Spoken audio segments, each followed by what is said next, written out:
바르게 해석하기 위해서 하나님을 아는 지식에 게으르지 않는 그러한 성경의 말씀과 함께 성경과 함께 돈독한 신앙생활을 하면 절대 사람을 비방하지 않게 된다. 사람을 비방할 시간이 있으면 여러분 성경 한 구절이라도 더 읽으셔야 됩니다. 성경은 매일에 번복해서 내가 지금 창세기부터 요한계시록까지 다 읽었다 해서 끝난 게 아닙니다.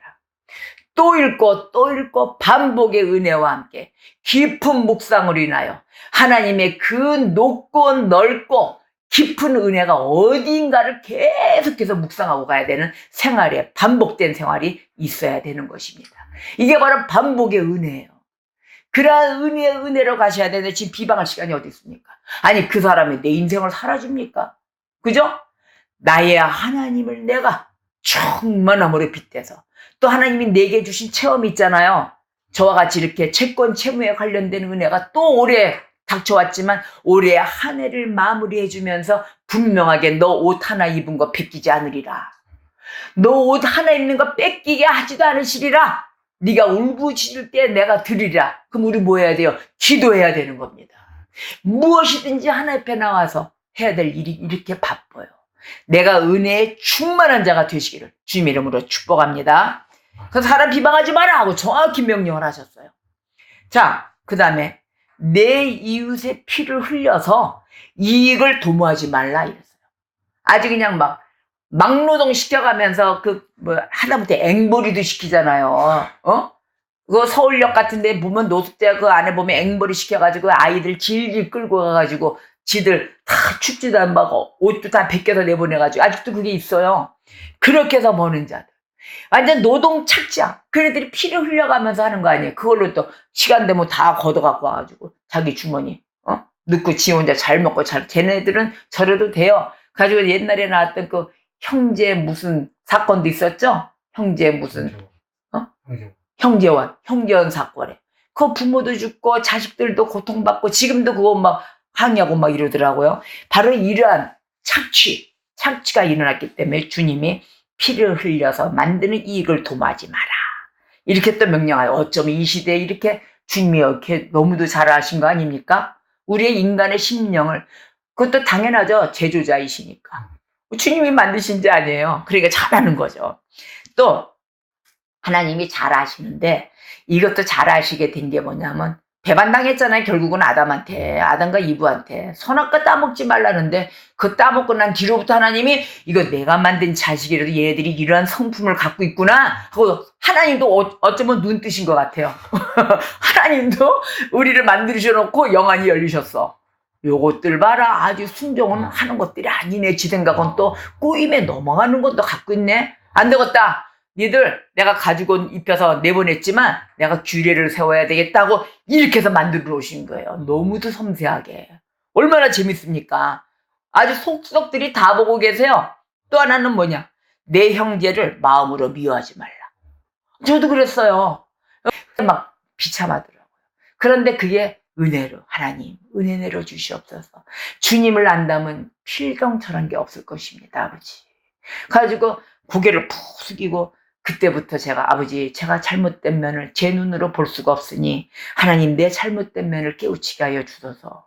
저런 소리를 들을 때는 뭔가가 제가 하나님 앞에 미흡한 점이 있어서가 아닙니까? 뭔가 부족해서 이런 소리를 피를 나는 형제한테도 듣는데 하나님 남한테 듣기 전에 더 나를 깨우치게 하여 주소서라고 기도하게 되더라고요. 그러더니 뭐예요? 미워하지 말라 마음으로. 순간 미워했던 마음이 싹 사그라지더라고요. 아멘. 오늘 명령에 받아야죠. 미워하지 말라. 그 다음에 원수 갚지 마라 그랬어요. 원수는 누가 갚아요? 하나님이 갚아주세요.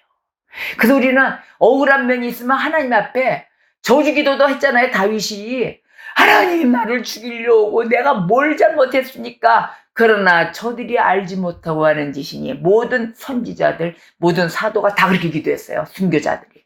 예수님도 그랬고 저들이 알지 못하나이다 아버지 용서하여 주소서. 원수 갚지 말은 거 하나님이 다 갚아주셨어요. 어떻게? 죽였나요? 아니요. 돌이키게끔 회개할 수 있게끔 원수를 갚는 거예요. 너무 멋지지 않습니까? 저들이 돌이키는 마음을 가질 수 있게끔 우리가 원수 갚는 자들이 되어야 될 것입니다. 그러더니 또 동포도 원망하지 마라 그랬거든요. 원망 안 해야죠 뭐. 미워지도 말고 했으니까. 그래가지고 원망이 없어지고 딱 미움도 없어지고 그랬더니 어떻게 돼요? 내 이웃 사랑하기를 내 자신과 같이 사랑하라. 이 명령이 여기에 또 나와 있는 거예요. 이게 신구약 통틀어 신약에 우리 예수님 돌아가시면서 준 명령 아닙니까? 내 이웃을 내 몸과 같이 사랑하라. 그래서 이 시대의 계명은 사랑하라입니다. 완성이 그거죠. 그 다음에 또 가축에 얼마나 꼼꼼하신지 세상에. 가축 종자번식 있잖아요.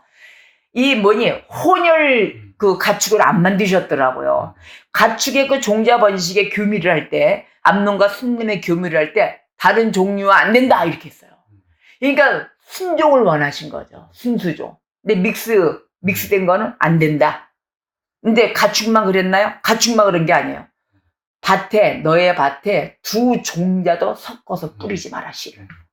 자, 두 종자, 한 종자만 키워라. 또 한 종자의 가축만 내놔라. 종자 번식도. 자, 이게 뭘까요? 쭉 말하자면. 내 밭, 씨도 두 씨앗도 안 된다. 오직 여호와 신. 신은 오직 단 유일한 신, 여호와 하나님이 신이라. 아멘. 우리의 마음밭에는 오직 여호와 하나님만 믿고 달려나가며 다른 신, 다른 우상을 둘 수가 없다는 뜻이에요. 그러니 두 종자, 두 교미가 요것도 좋고 저것도 좋고 있어요, 없어요? 없어요. 하나님 오직 한 분만이 좋은 거예요. 그러니 다른 불교에서는 이런 말도 나오는데요. 공자 맹자말 우리가 그거 다 받아야 되는 거 아닙니까? 그거는 하나의 육신적으로의 교훈으로 받아들여 오직 내가 믿는 신의 하나님 말씀만으로 다 나와서 우리가 사라지는 거예요. 그러니 불교도 좋고 저 천주교도 이런 것도 좋고 다 좋네. 다 걸쳐서 돼야 안 돼요. 다원주의가 되는 거예요. 그렇게 되면요. 구원의 역사가 어디에 있어요? 오직 예수 그리스도 한 분뿐이 없어요. 그런데 여기도 좋고 저기도 좋고 우리가 종교 통화를 합시다 하고 생긴 게 WCC, NCCK 이렇게 다 나온 거거든요. 종교 다원주의로 가서는 아니 되는 것인데 어떻게 규례법에 이렇게 다 나와 있습니까? 내 밭에 두 종자, 절대 두 종자의 씨를 섞어 뿌려서는 아니 될지어다. 아멘. 그 다음에 또 봤더니 두 재료로 직조한 옷도 입지 말라 그랬어요. 옷도 세마포로 다 단결하게 오직 예수 그리스도의 옷만 입어야 되는 거예요. 다른 복음이 들어와서 만들어진 옷 입어야 되겠어요? 아니에요. 다른 복음이 절대 아니. 오직 주 예수 그리스도의 복음만이 우리가 그 옷으로 만든 옷만 입어야 되는 것입니다. 다 두 재료로 직조한 옷 입지 마라. 그다음에 또 이성의 선택까지도 얘기하셨어요. 남녀. 내가 어떠한 상대방을, 어떠한 남편을 취하든 어떠한 부인을 취하든 이러한 방법까지도 다 얘기해 놓으셨습니다. 그 다음에 나무 재료, 지금 감람나무와 같이 열매, 그 열매 할례까지도 얘기하셨네요. 이 열매가 열리면 3년 동안을 둬야 된답니다. 아직 못 따먹더라고요. 3년 동안은. 따먹지도 말고 또 그게 풍성한 열매, 즉 과즙도 맺지도 못하고 그게 언제 먹냐면 5째 해에 먹어라. 열매도 5째 해에 먹으랍니다. 참 이렇게도 섬세하시죠? 자, 그러면 음식법을 얘기하셨잖아요. 그 다음에 미용법도 얘기하셨어요. 미용법은 머리 자르는 거. 동그랗게 자르고 수염도 어디에 손대지 말고 어떤 식으로 자르고 머리 미용법에 관련돼서 얘기하셨고 문신하지 말라도 있어요. 죽은 자를 위해서 문신하고 네 몸에 낙서하지 마라. 그게 뭐예요? 문서. 지금 현재 문신학을 몰라서 그러는 거예요. 몰라서 이렇게 하는 건데 사실은 하나님 명령은 문신하지 말라라고 되어 있습니다. 또 하나, 음행하지 말라. 내 몸을 더럽혀가지고 그 어둠 속에서 그 헤매면 되겠습니까? 어둠 속에서 뭐 보입니까? 이게 상한 것인지, 이게 썩은 것인지, 이게 찢어진 것인지, 뭔지 어떻게 알아요? 이게 눈이 한쪽이 찢어져가지고 마귀의 눈으라고 나의 주머니를 털려고 덤벼든 것인지. 호호호호호. 소리는 안 들리고, 그러니까 얼굴은 안 보이고, 달콤한 소리만, 호호호호. 오빠, 누나, 언니, 난 너가 어쩜 너가 이렇게 최고니? 그 소리만 들었을 때 어떻게든 귀만 듣고 홀레당 넘어가잖아요. 눈이 안 보이니까. 근데 밝은 빛 아래 있는 데서는 벌레도 보이고 곰팡이도 보이고 다 보이는 거예요. 그래서 하나님의 자식은 빛의 자녀라. 낮의 자녀라. 낮에 다 다니면서 보는 게 밤 어둠에 다니는 자들 뭐예요?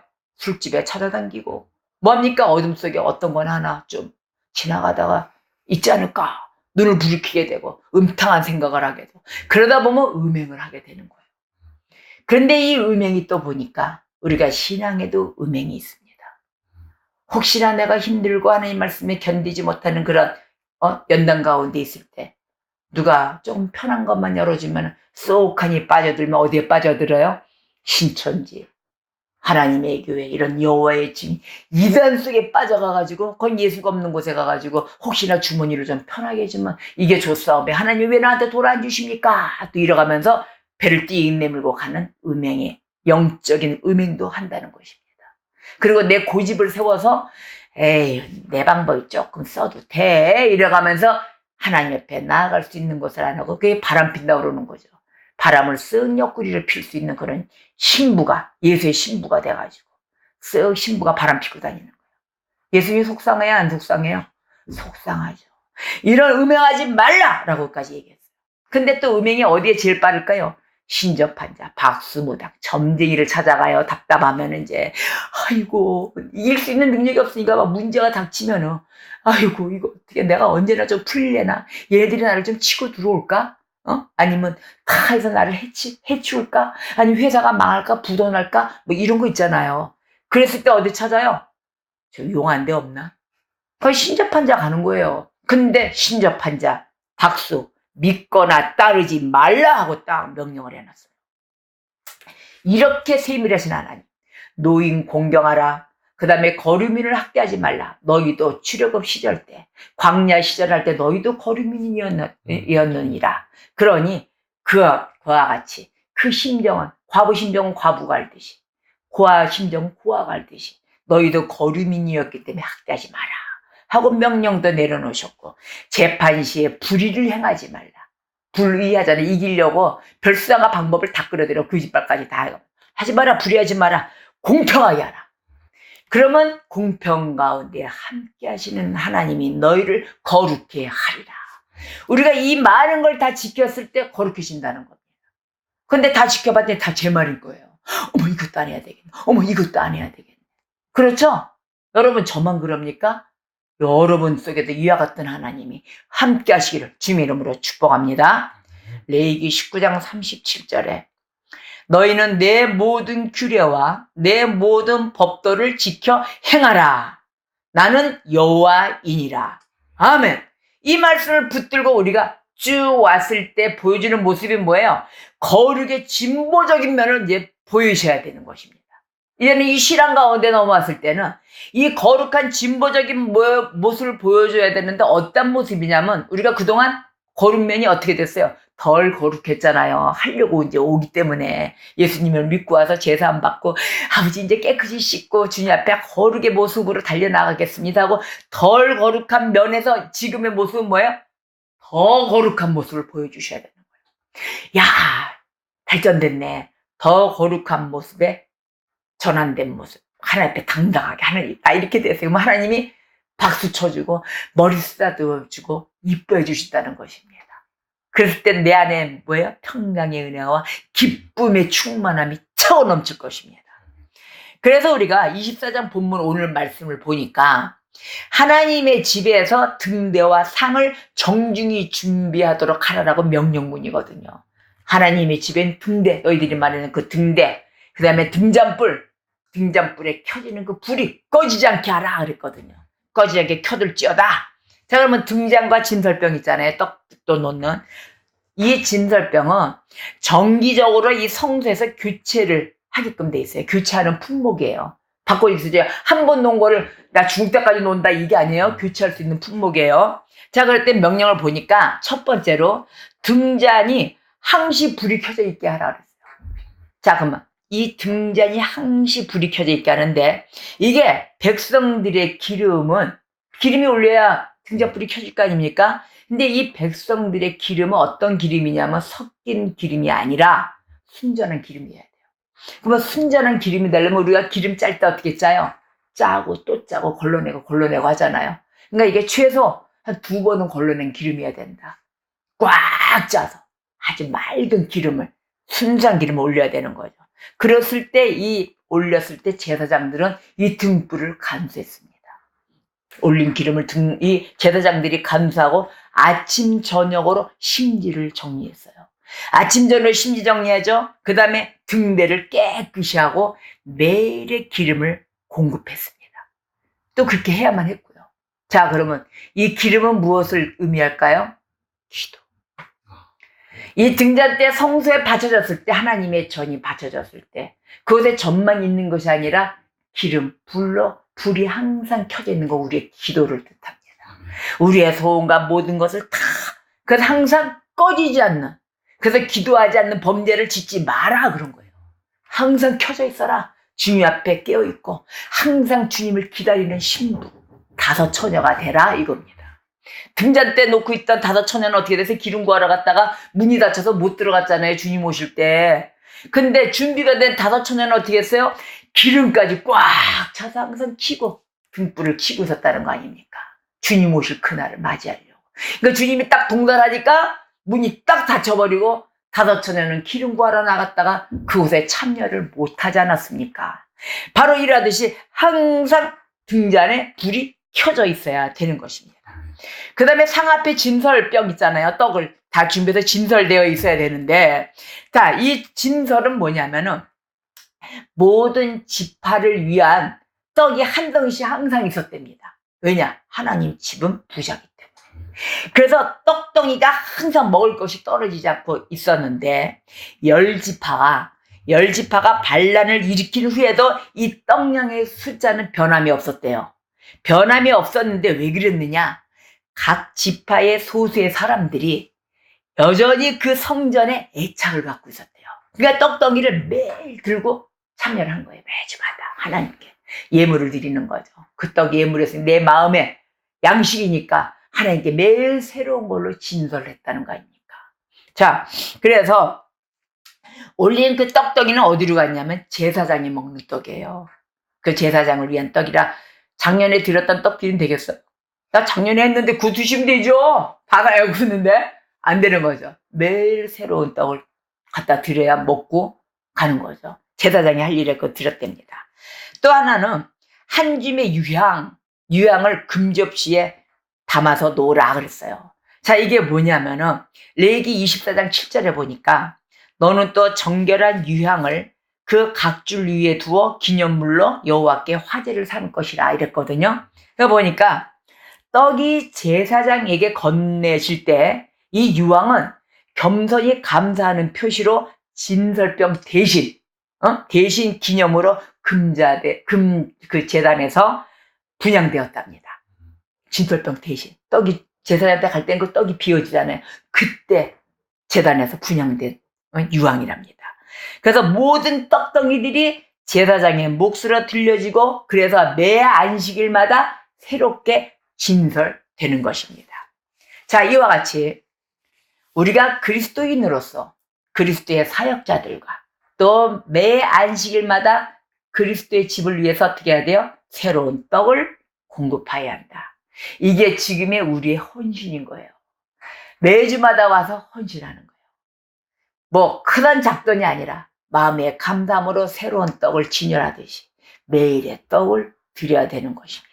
그래서 이거는 제사장의 몫으로 제사장이 매일 우리들이 백성들이 갖고 온 짠 기름을 계속 태워서 아침 저녁으로 심지를 갈고 닦고 그 불이 꺼지지 않게 매일 기도해주고 같이 보호감찰을 하는 것입니다. 그래서 하나님께 올렸을 때 우리 주님이 하나님 지금 우편에 앉아 계시다 우리를 중보하고 계시는 거예요. 자, 이들이 성경에서 얻은 이런 말씀의 은혜와 함께 그 결과를 제공한 모습을 보여드렸죠. 보여드리면서 모든 사람 앞에 내 자신의 뭐예요? 성숙된 신앙을 보여드려야 되는 것이에요. 성숙된 신앙의 모습이 이렇게 발전했습니다, 아버지.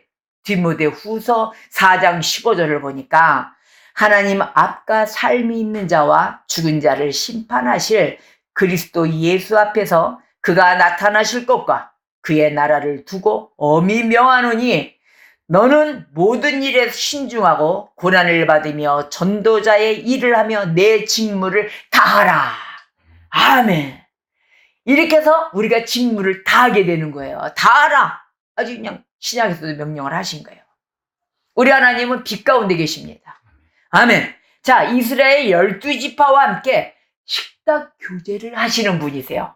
그렇죠? 자, 우리가 일할 때, 또 우리가 잘 때, 뭐 어떤 말로나 어떤 행위를 할 때 하나님께서 영원히 영광을 받으시기에 합당하신 분이라는 것을 우리가 말해주고 있는 것입니다. 할렐루야. 하나님께 영광인 성도의 삶을 살아야 될 것입니다. 그래서 이스라엘 백성은 성막 안에 항상 존재하는 등잔의 등불과 진설병처럼 이렇게 평소의 말과 행동을 통해서 어떻게 했어요? 하나님의 거룩한 이름을 존중했고 또한 그의 합당한 영광을 돌려야 하면서 이웃의 생명을 존중해야 하는 것입니다. 이게 우리의 거룩됨의 생활의 삶의 모범이에요. 자, 우리가 믿음의 사역자들이라고 하죠. 믿음의 백성들이라고 하죠. 이 백성들은 예수 그리스도 교회에 무슨 역할을 하고 있습니까? 등이요, 등불이요, 또 등불의 심지 같은 불이 꺼지지 않는 심지입니다. 그렇잖아요. 바로 이러듯이 빛나고 있는 등불과 같음으로써 그러면서 우리가 어떻게 해야 돼요? 같은 백성들, 그리스도인들에게 이스라엘 백성들의 등불을 위해서 그 기름을 다 같이 실어 날려야 되는 거예요. 이게 나눔의 역사인 것입니다. 다 같이 실어 나르고 우리가 공급해 가면서 다 같이 나누는 초대교회로 돌아가야 되는 것입니다. 떡을 나누고 음식을 나누고 말씀을 나누고. 근데 요즘 보십시오. 수치스러운 생계를 이어가는 사람들 있지 않습니까? 아주 수치스럽게 치사하게 구걸해 가면서 가는 그러한 삶들. 이러한 삶은 수치스러운 사역자를 만듭니다. 여러분, 떳떳하고 당당하세요. 하나님은 주십니다. 주시면서 일을 시키십니다. 그래서 우리가 치사하거나 수치스럽게 갈 필요가 없어요. 그리고 어떠한 리더자나 어떠한 상사를 모시고 있습니까? 상사를 위해서 일하세요. 상사를 죽이면 일 다 안 돼요. 그 회사는 다 망가져요. 그 기둥불에 다 빠져요. 어찌됐거나 대표자를 세웠으면 그 대표자 밑에서 좋은 것과 모든 걸 분별해 가면서 우리가 같이 떠받들여야 될 것입니다. 그래야 나라가 살고 사회가 살고 가정이 살고 내가 사는 것입니다. 자, 복음의 사역자들 그 임무, 말씀 전달하는 자들 있잖아요. 그 임무도 마찬가지예요. 왜? 생명의 말씀을 붙였잖아요. 이 생명한 말씀, 즉 이거는 새로운 등불이 아니라 무엇이냐면 말씀을 정확히 해석하라. 정확히 해석해서 전하라. 그래서 그 말씀의 빛, 이것을 분명히 하고 멀리 사마리아 땅끝까지 퍼져나가게 하느니라. 아멘. 빌립보서 2장 16절에 보니까 생명의 말씀을 밝혀 나의 다름질이 헛되지 아니하므로 그리스도의 날에 내가 자랑할 것이 있게 하려 함이라. 아멘. 자, 우리 구약에서 성소의 등잔, 이 빛 대신 하나님의 그 영생을 주시는 하나님을 상징하는 것입니다. 이 등장은.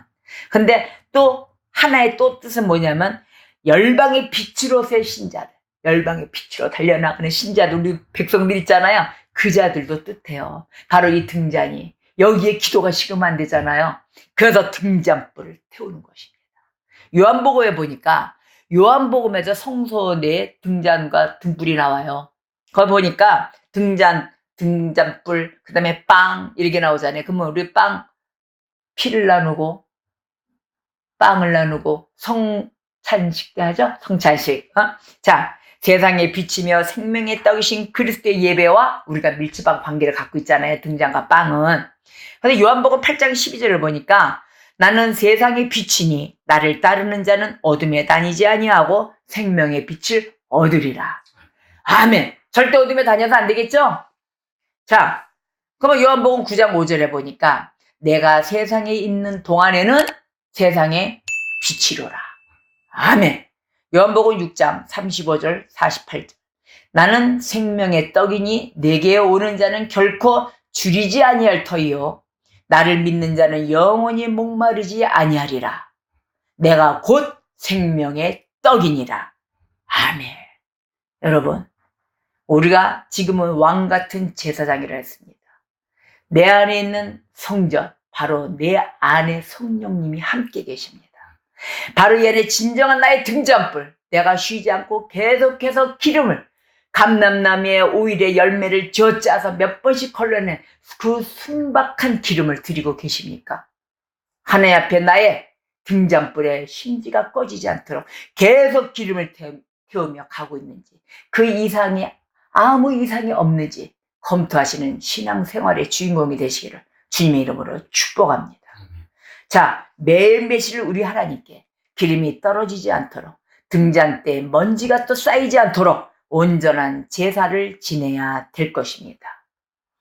같이 나의 등잔불에 대해서 말씀하시는 하나님, 나를 매일의 거룩함으로 이끌어주시는 우리 하나님께 매일의 기도와 함께 찬양과 영광을 올려드리는 또한의 기쁨에 가득 찬 한 주간이 되시기를 주님의 이름으로 축복합니다. 자, 우리 오늘도 거룩함에 더더욱이 돈독히 달려나야 되겠죠? 추수감사절에 우리가 드릴 것은 추수의 열매, 거룩의 열매를 드시기를 주님의 이름으로 축복합니다. 기도하겠습니다.